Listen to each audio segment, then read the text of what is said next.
Louvado seja Deus. Há 2 domingos começamos a meditar no livro de Atos dos Apóstolos. E hoje continuaremos a meditar nele, no capítulo 3, Atos dos Apóstolos, capítulo 3.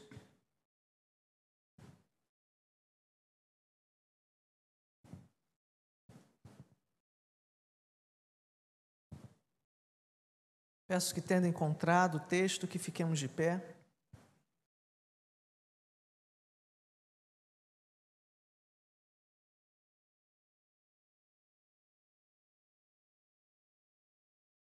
Fiquemos de pé em reverência à leitura da palavra de Deus. Atos 3, a partir do primeiro verso. Pedro e João estavam se dirigindo ao templo para a oração das 3 horas da tarde. Estava sendo levado um homem, coxo de nascença, que diariamente era colocado à porta do templo chamada Formosa, para pedir esmolas aos que entravam. Quando ele viu Pedro e João, que iam entrar no templo, pediu que lhe dessem uma esmola. Pedro, fitando juntamente com João, disse: "Olhe para nós." Ele os olhava atentamente, esperando receber alguma coisa. Pedro, porém, lhe disse: "Não possuo nem prata nem ouro, mas o que tenho, isso lhe dou. Em nome de Jesus Cristo Nazareno, levante-se e ande." E, pegando na mão direita do homem, o ajudou a se levantar. Imediatamente, os seus pés e tornozelos se firmaram e, dando um salto, ficou em pé. Começou a andar e entrou com eles no templo, pulando e louvando a Deus. Todo o povo viu o homem andando e louvando a Deus. E reconheceram que ele era o mesmo que pedia esmolas, assentado à porta formosa do templo. E ficaram muito admirados e espantados com o que lhe tinha acontecido. Enquanto aquele homem ainda se mantinha ao lado de Pedro e João, todo o povo, perplexo, correu para junto deles no pórtico chamado de Salomão. Quando Pedro viu isso, dirigiu-se ao povo dizendo: "Israelitas, por que vocês estão admirados com isto? Ou por que estão com os olhos fixos em nós, como se pelo nosso próprio poder ou piedade tivéssemos feito este homem andar? O Deus de Abraão, o Deus de Isaque, o Deus de Jacó, o Deus dos nossos pais, glorificou seu servo Jesus, a quem vocês traíram e negaram diante de Pilatos, quando este já havia decidido soltá-lo. Vocês negaram o santo e o justo e pediram que fosse solto um assassino. Vocês mataram o autor da vida, a quem Deus ressuscitou dentre os mortos, do que nós somos testemunhas. Pela fé no nome de Jesus, é que esse mesmo nome fortaleceu a este homem, que vocês estão vendo e bem conhecem. Sim, a fé que vem por meio de Jesus deu a este homem saúde perfeita na presença de todos vocês. E agora, irmãos, eu sei que vocês fizeram isso por ignorância, como também as suas autoridades o fizeram, mas Deus, assim, cumpriu o que tinha anunciado anteriormente pela boca de todos os profetas, que o seu Cristo havia de padecer.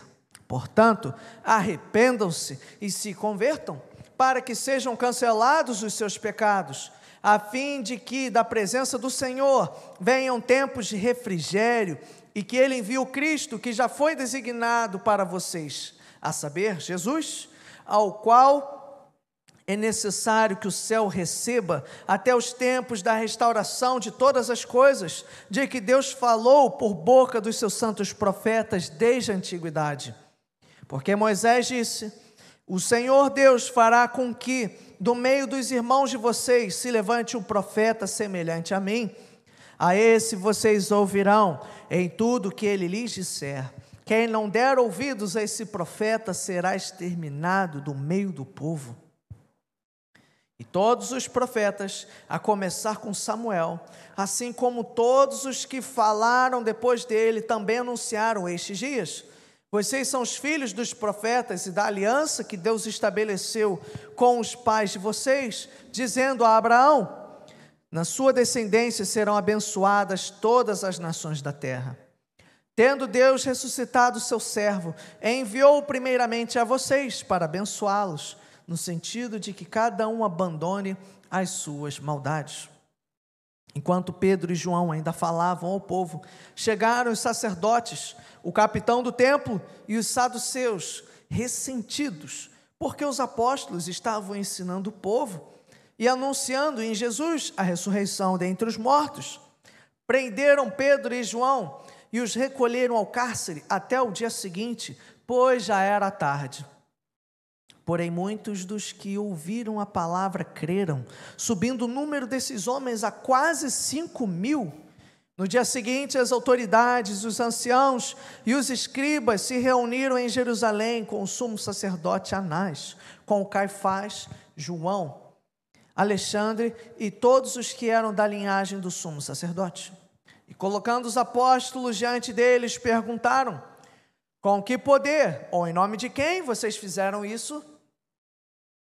Então Pedro, cheio do Espírito Santo, lhes disse: autoridades do povo e anciãos, visto que hoje somos interrogados a propósito do benefício feito a um homem enfermo e do modo como ele foi curado, saibam os senhores todos e todo o povo de Israel que em nome de Jesus Cristo Nazareno, a quem vocês crucificaram e a quem Deus ressuscitou dentre os mortos, sim, em seu nome é que este está curado na presença de vocês. Este Jesus é a pedra que vocês, os construtores, rejeitaram, mas ele veio a ser pedra angular, e não há salvação em nenhum outro, porque debaixo do céu não existe nenhum outro nome dado dentre os homens, pelo qual importa que sejamos salvos.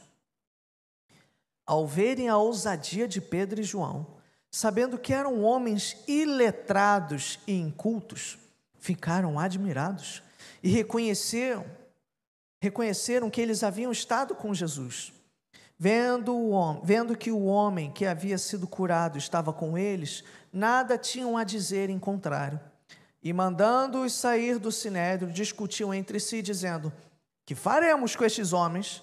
Pois todos os moradores de Jerusalém sabem que um sinal notório foi feito por eles, e não podemos negar, mas para que não haja maior divulgação entre o povo, vamos ameaçá-los, para não falarem mais neste nome, a quem quer que seja. Chamando-os, ordenaram-lhes que de modo nenhum falassem nem ensinassem no nome de Jesus. Mas Pedro e João responderam: os senhores mesmos julguem se é justo diante de Deus ouvirmos antes aos senhores do que a Deus, pois nós não podemos deixar de falar das coisas que vimos e ouvimos. Depois, ameaçando-os mais ainda, os soltaram, não tendo achado como os castigar por causa do povo, porque todos glorificavam a Deus pelo que tinha acontecido. Ora, o homem que tinha sido operado esse milagre de cura tinha mais de 40 anos de idade. Uma vez soltos, Pedro e João procuraram os irmãos e lhes contaram tudo o que os principais sacerdotes e os anciãos tinham falado. Ouvindo isto, unânimes, levantaram a voz a Deus e disseram: tu, soberano Senhor, fizeste o céu, a terra, o mar e tudo que neles há. Disseste por meio do Espírito Santo, por boca de Davi, nosso pai, teu servo, porque se enfureceram os gentios e os povos imaginaram coisas vãs, os reis da terra se levantaram e as autoridades se juntaram contra o Senhor e contra o seu ungido. Porque de fato nesta cidade Herodes e Pôncio Pilatos, com gentios e gente de Israel, se juntaram contra o teu santo servo Jesus, a quem ungiste, para fazerem tudo que a tua mão e o teu propósito predeterminaram. Agora, Senhor, olha para as ameaças deles e concede aos teus servos que anunciem a tua palavra com toda a ousadia. Enquanto estendes a tua mão para fazer curas, sinais e prodígios por meio do nome do teu santo servo Jesus. Tendo eles orado, tremeu o lugar onde estavam reunidos. Todos ficaram cheios do Espírito Santo e com ousadia anunciavam a palavra de Deus. Só até aqui, oremos mais uma vez. Amado Deus e Pai, clamamos a Ti nessa hora, pela Tua palavra, pelo poder, Senhor, da Tua palavra, que quando é dita, Senhor, ela nunca volta vazia, quando ela é anunciada, porque não vem de mim, vem do Teu trono de glória, Senhor. Fala conosco nessa noite, Espírito Santo. Foi o Senhor quem nos trouxe a este lugar, não para me ouvir, mas para ouvir a Tua voz, para sermos, Senhor, todos juntos alimentados pelo Supremo Pastor, que é Jesus Cristo, Senhor. Acalma o nosso coração, repreende, Senhor, as vozes, os problemas, as ansiedades, que neste momento tentam lutar ou competir, não com a minha, mas com a Tua voz, Senhor. Que a nossa alma ache paz para Te ouvir, e que não percamos o foco por nada, Senhor, nessa hora. Que Teu Santo Espírito também possa me capacitar, eu lhe suplico. Seja conosco, meu Deus, em nome de Jesus. Amém. Podeis tomar assento, fique à vontade no seu lugar.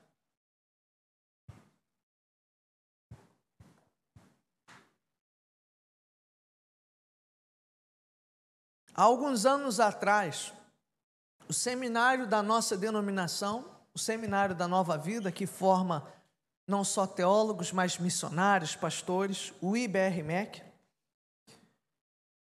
ele resolveu fazer um pequeno teste no seu processo seletivo. Aqueles que fazem um seminário sabem que há uma prova que nós fazemos, de múltipla escolha, mas eles decidiram fazer um teste, vamos colocar uma redação. E ao colocar uma redação, como parte da prova, eles botaram um tema bem simples, em forma de pergunta: o que é o Evangelho? Eles estavam querendo ver, sondar nos participantes o que cada um tinha, ou o que cada um pensava sobre o que é o Evangelho. Pediram, olha, defina com as suas palavras, você pode usar a base bíblica, mas explique o que é o Evangelho, disserte sobre isso. E meus irmãos, até hoje estão refletindo sobre o que escreveram naquelas redações, porque veio toda sorte de pensamento. Os professores, os diretores que chegaram a corrigir as redações ficaram escandalizados com que o povo, e veja, o povo são seminaristas, são futuros pastores, futuros missionários, pessoas que muitos até foram criados, discipulados na igreja, mas que estavam com um pensamento distorcido acerca do que é o Evangelho. E eu repasso a pergunta para a igreja: você saberia definir, se eu tivesse papel e caneta nessa noite, o que é o Evangelho? Você saberia resumir? Você saberia puxar versículos ou explicar o que é o Evangelho? E meus irmãos, nós precisamos saber o que é o Evangelho. Porque veja, nesse texto que nós lemos, no capítulo 3 e no capítulo 4, temos aqui uma história, uma situação em que eu dividi em 3 discursos. E a situação era a seguinte, de forma resumida: Pedro e João vão ao templo, curam o homem, o mendigo que estava ali, pedindo esmolas, aquele homem enfermo. Com base nisso, Pedro prega, depois disso ele é levado às autoridades, e aí eles pregam de novo diante das autoridades, são ameaçados. Quando voltam para a igreja, para a comunhão, eles pregam, mas não para os incrédulos, mas pregam no sentido de anunciar. Nos 3 momentos, nas 3 situações, eles abrem a boca em louvor. em louvor, num ato de reconhecimento, num ato de culto. Sim, o evangelismo, aquilo que pregamos, é um ato de culto, é um ato de confissão. E o que me chama a atenção nesses 3 discursos é a forma como eles eram bíblicos, eram cheios do evangelho. Ou seja, o evangelho, ele está não só no momento do anúncio para os perdidos, como foi do verso 12 ao 26, mas o evangelho, ele também nos ajuda no momento em que somos ameaçados. E meus irmãos, se nós não soubermos definir o que é o evangelho, se nós não tivermos a nossa vida pautada pelo evangelho, nós não resistiremos, porque o evangelho, ele é a substância da nossa fé. Então, se você fechou a sua Bíblia, acompanhe comigo. E meus irmãos, nós estamos aqui nessa noite para ver, através dessa história no livro, no Evangelho de Atos, como que a igreja primitiva, para anunciar e para se manter de pé, ela precisou do Evangelho.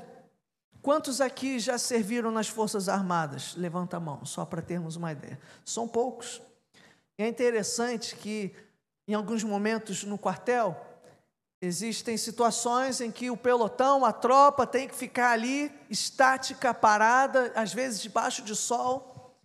É interessante que eles sempre dizem, olha, tome um café reforçado, porque às vezes a pessoa naquele sol, parado, suando, sem poder se mexer, sem poder tirar o suor da testa, alguns simplesmente, quando eu olho lá de trás, acabam caindo, acabam não conseguindo resistir. Muitas das vezes porque não se alimentaram, não tiveram sustância. Aqui em Atos 3, acompanhem comigo.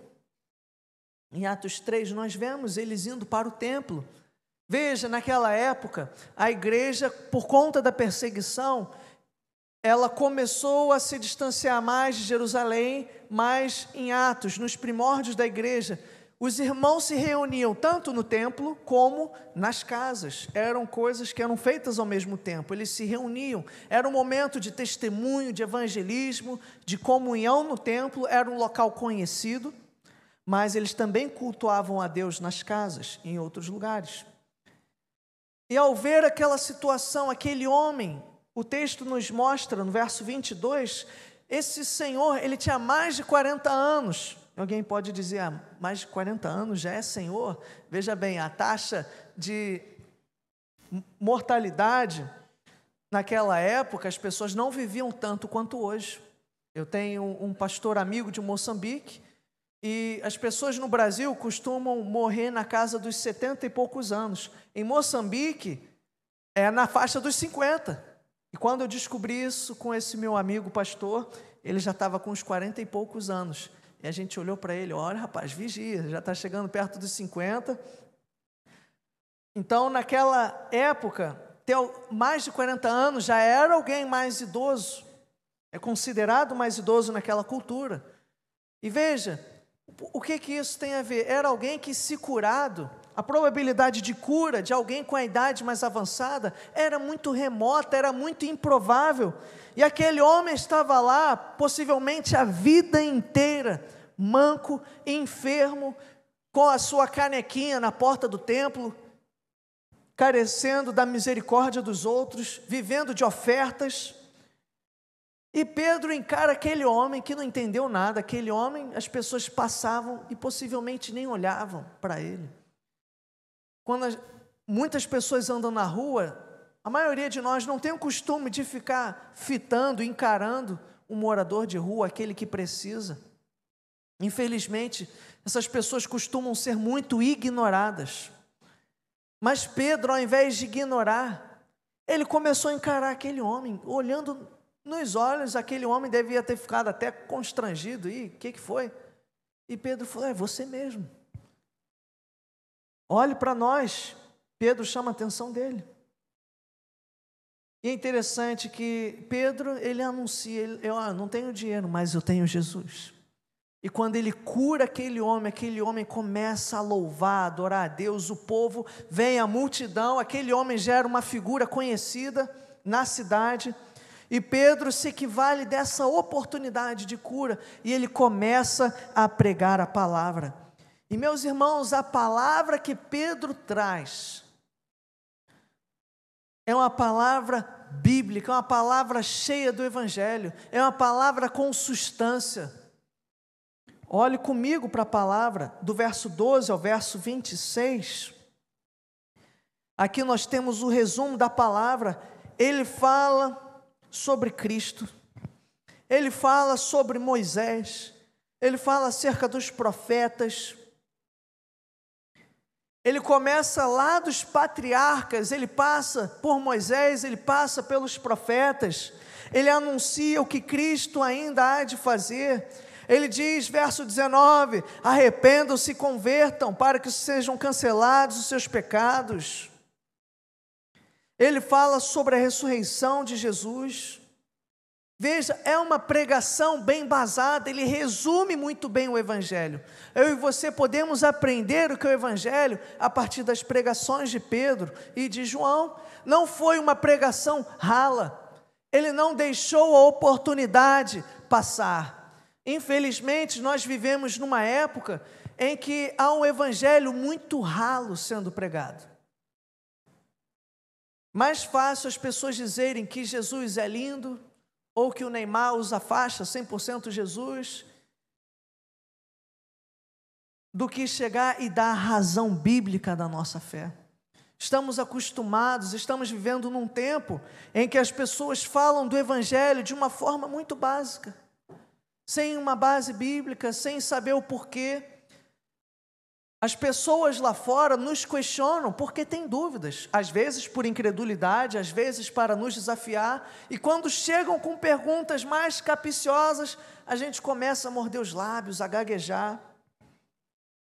Mas Pedro, diante da multidão, ele apresenta uma fé, ele apresenta um evangelho bem embasado nas Escrituras. Ele está no templo, ele não chega e diz, Jesus é maravilhoso, ou então ele não se contenta somente com o milagre. Não é porque Deus fez o milagre que a mensagem não deva ser pregada.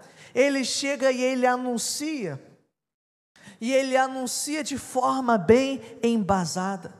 Ele começa a citar a palavra desde do Gênesis, e ele anuncia o Cristo.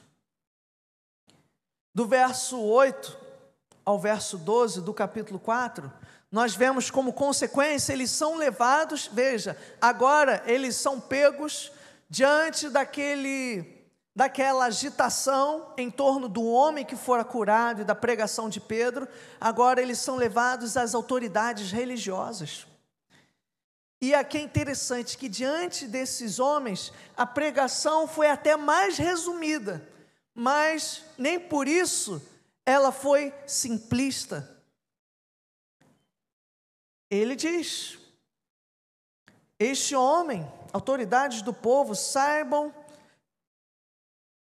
que os senhores e todo o povo de Israel, que em nome de Jesus Cristo, Nazareno, que vocês crucificaram, a quem Deus ressuscitou dentre os mortos, este Jesus é a pedra que os construtores rejeitaram, e não há salvação em nenhum outro, porque debaixo do céu não existe nenhum outro nome dado entre os homens, pelo qual importa que sejamos salvos. Ele resumiu mais ainda, e mesmo resumindo, mesmo de forma enxuta, continua sendo uma pregação bíblica, uma pregação cheia do Evangelho, que fala sobre a autoridade de Cristo, exalta o nome dEle, que conclama o arrependimento, fala do que Cristo fez para nos salvar, mas não desmerecendo o Evangelho, porque hoje é uma tendência na sociedade de anunciar o Evangelho desvalorizando, como se fosse um produto em promoção no Guanabara.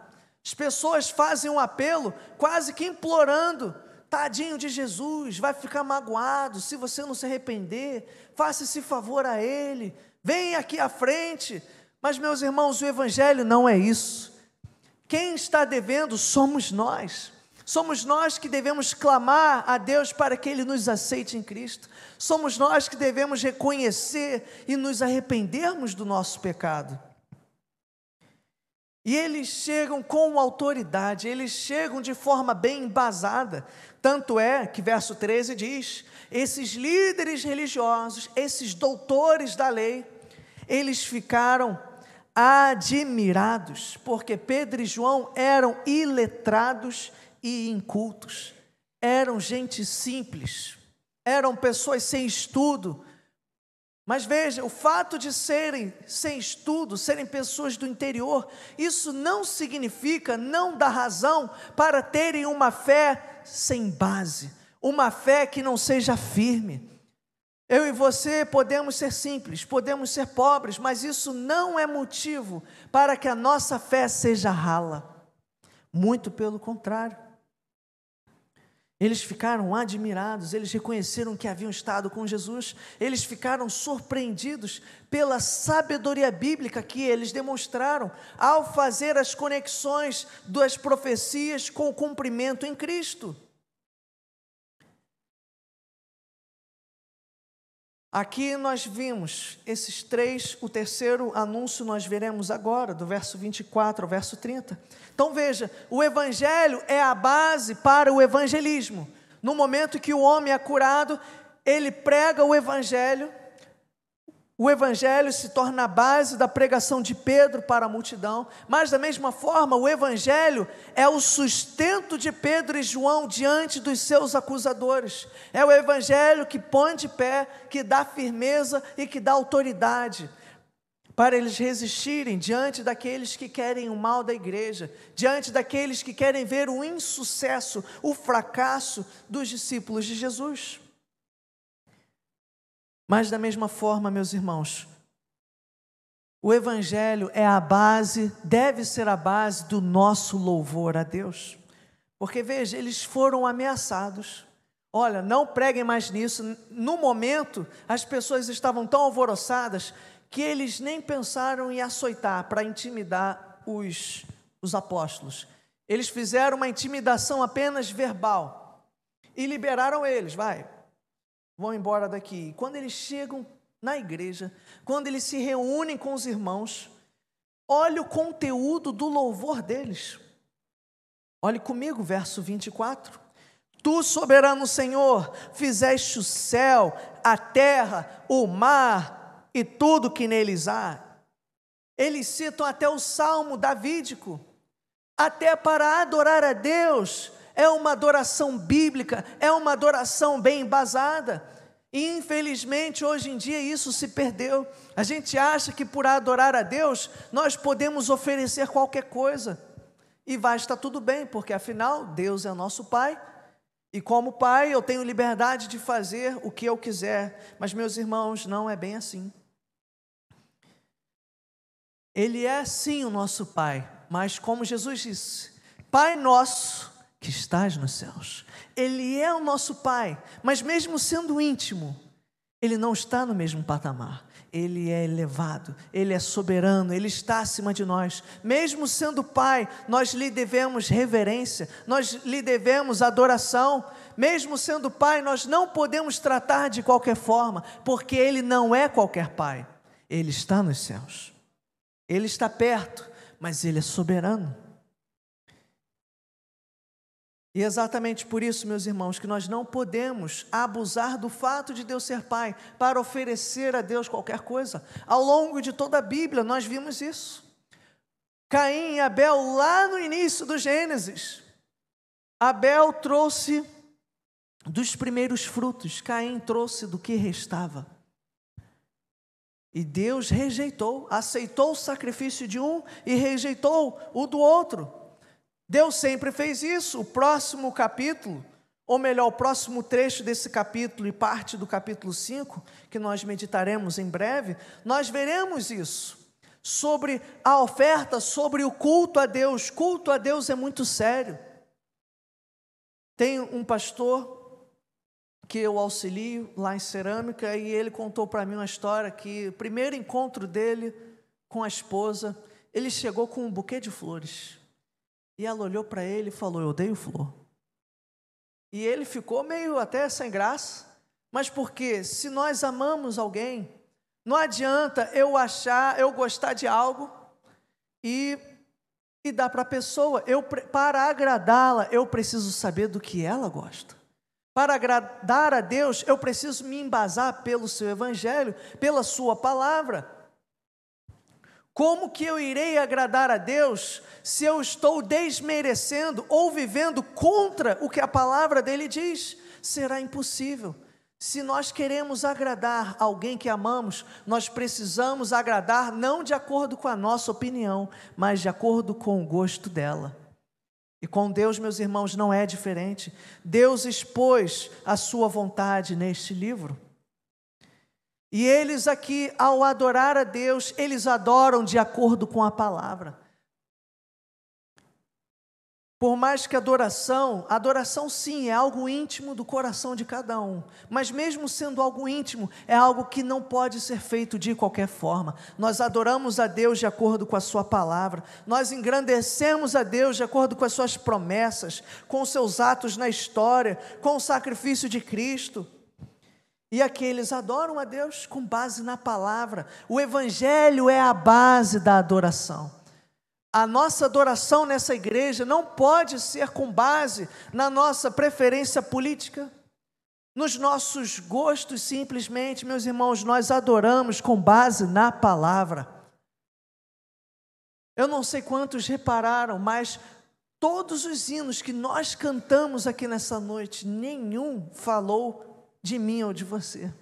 Nenhum falou de eu, todos eles foram em honra e glória a Cristo, falaram e exaltaram a pessoa de Jesus.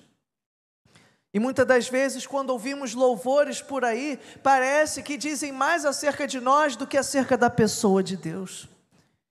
Mas, meus irmãos, o louvor não é para ficar aqui no nosso nível, o louvor é para subir aos céus, o louvor é para atingir a pessoa de Deus.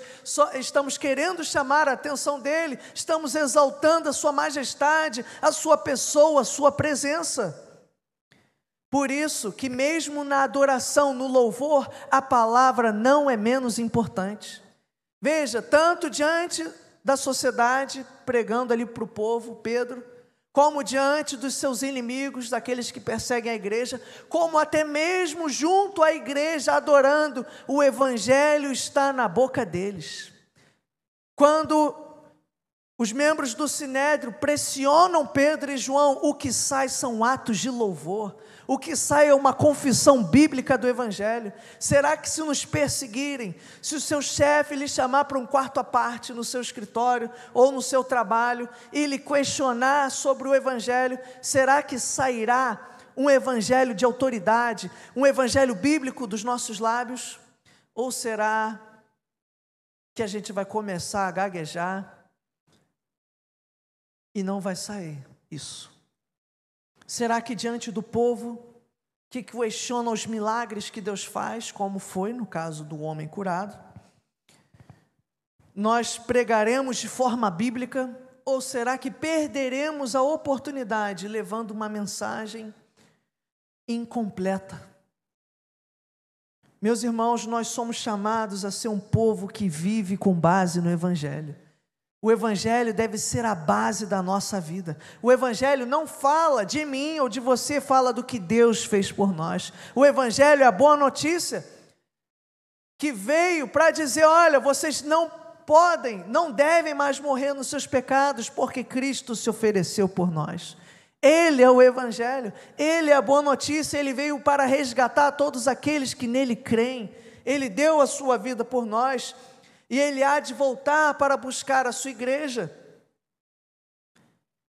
Da mesma forma, o evangelho que deve ser a base da nossa adoração.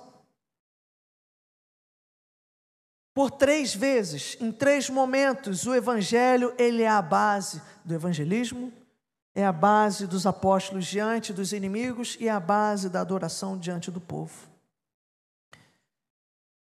E, meus irmãos, uma igreja que é embasada no evangelho, uma igreja que age, que prega e que se posiciona com base no evangelho, qual será então o resultado, pastor? Qual será o resultado?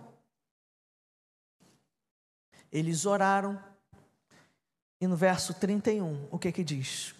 Tendo eles orado, tremeu o lugar onde estavam reunidos, todos ficaram cheios do Espírito Santo, e então eles pararam de pregar. Eles foram dominados pelo medo diante das ameaças dos homens? Não, porque diante do Evangelho, com a presença do Espírito Santo, aqueles que são firmados na palavra, ao invés de medo, o que eles têm? Ousadia, anunciavam a palavra de Deus.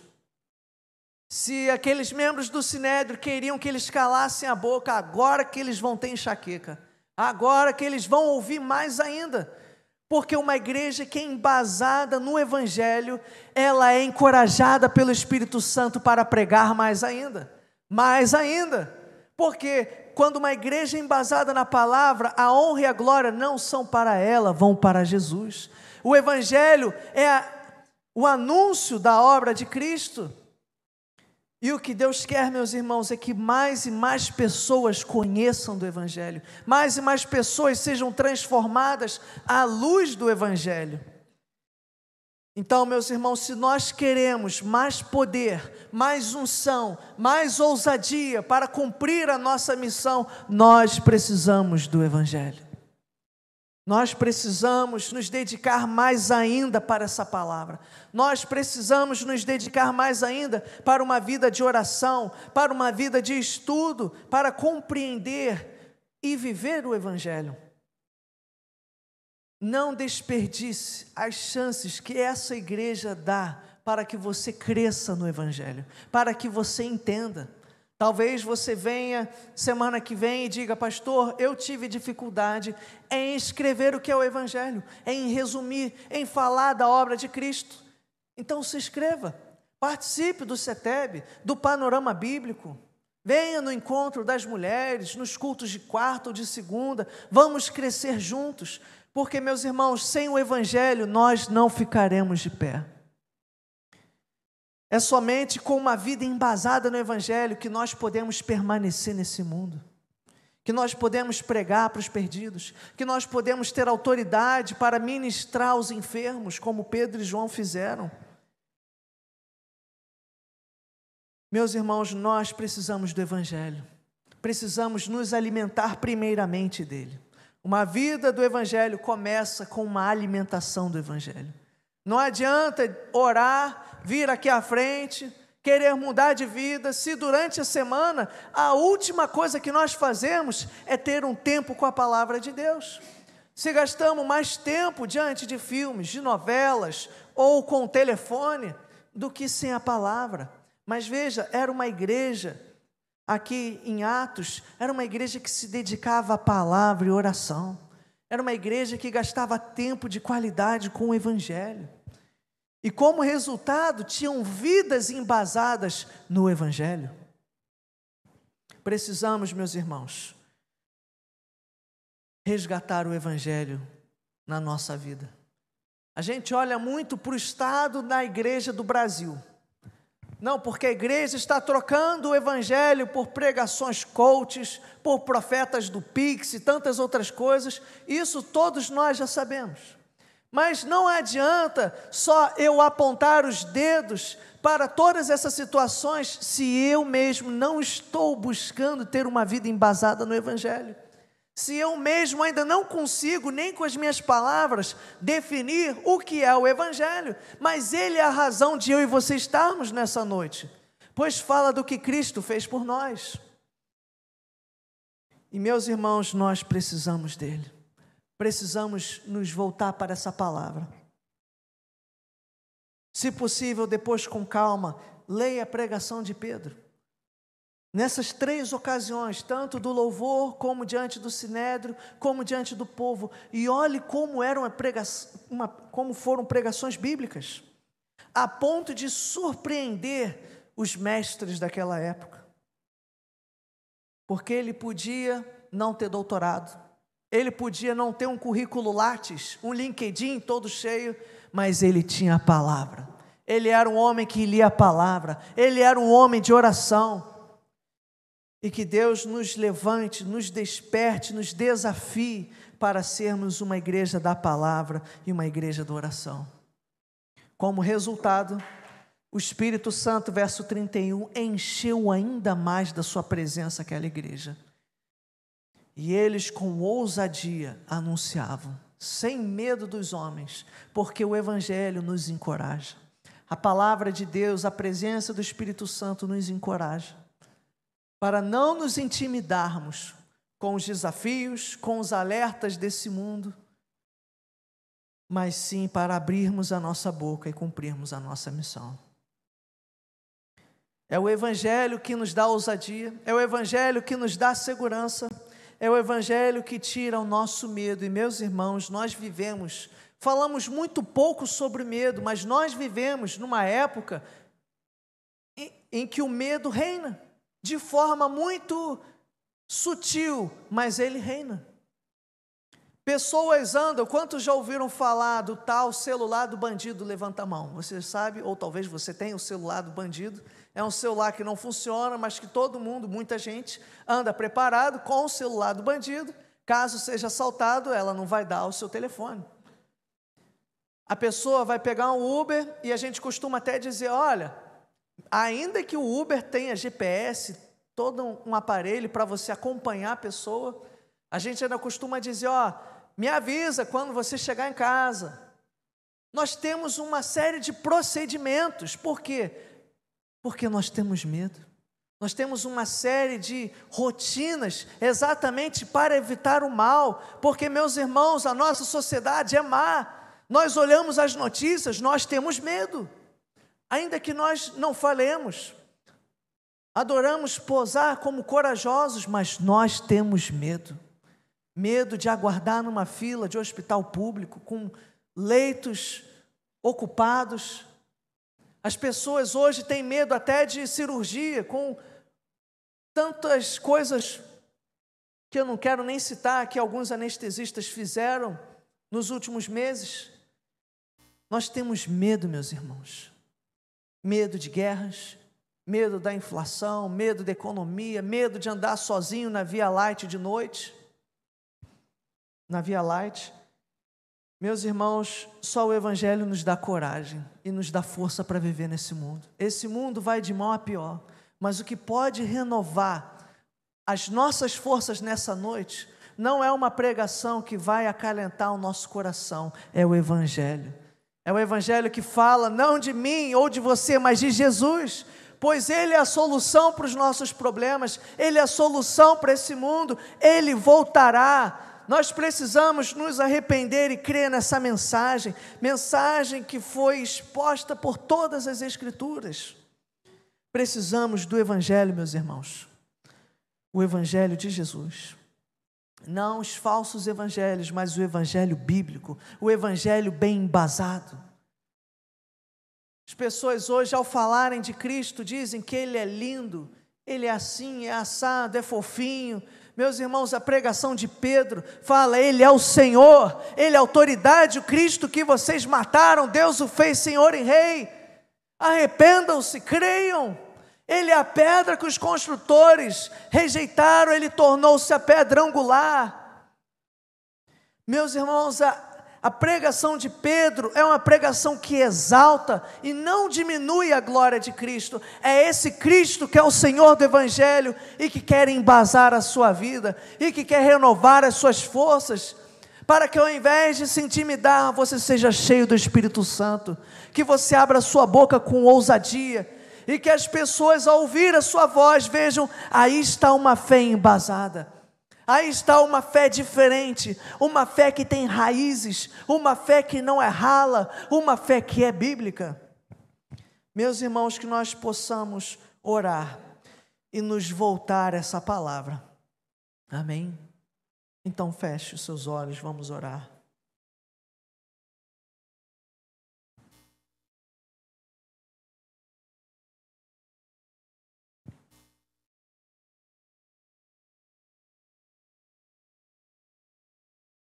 Amado Deus e Pai, estamos aqui, Senhor, na Tua presença, não para cumprir um rito, uma rotina, Estamos aqui para te adorar, porque o Evangelho fala do que o Senhor fez por nós, pecadores.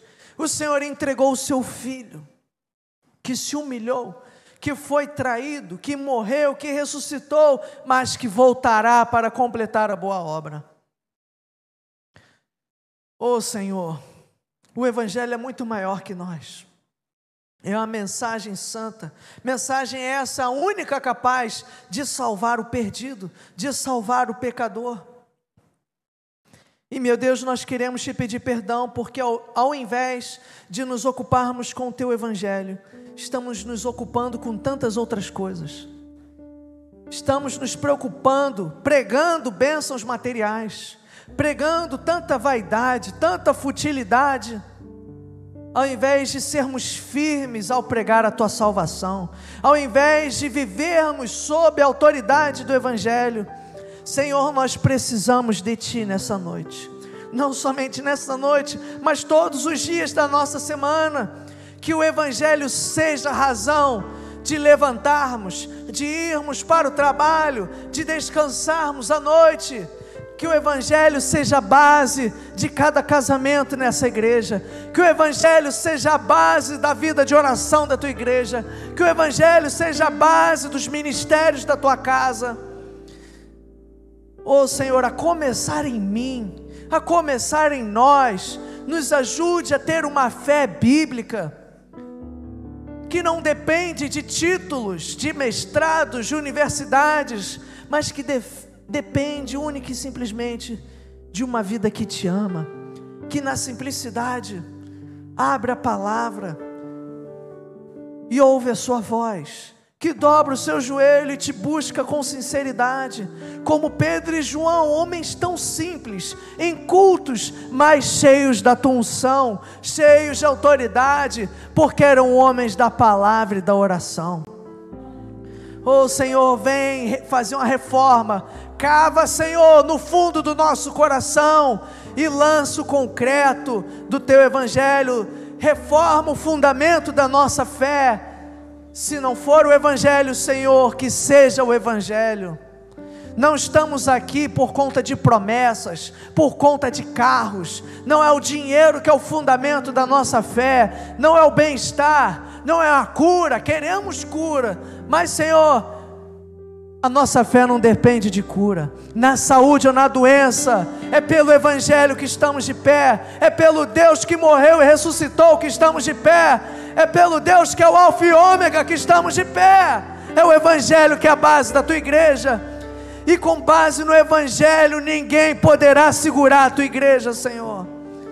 Nem as portas do inferno vão resistir a uma igreja que é centrada no Evangelho, a uma igreja que vive e respira pelo teu Evangelho, a uma igreja que tem Cristo como centro. Jesus, Jesus, Jesus. Reforma a nossa fé, reforma a nossa devoção, que possamos orar com base na tua presença, no teu Evangelho, Senhor. Queremos te louvar e te engrandecer, em nome de Jesus, amém.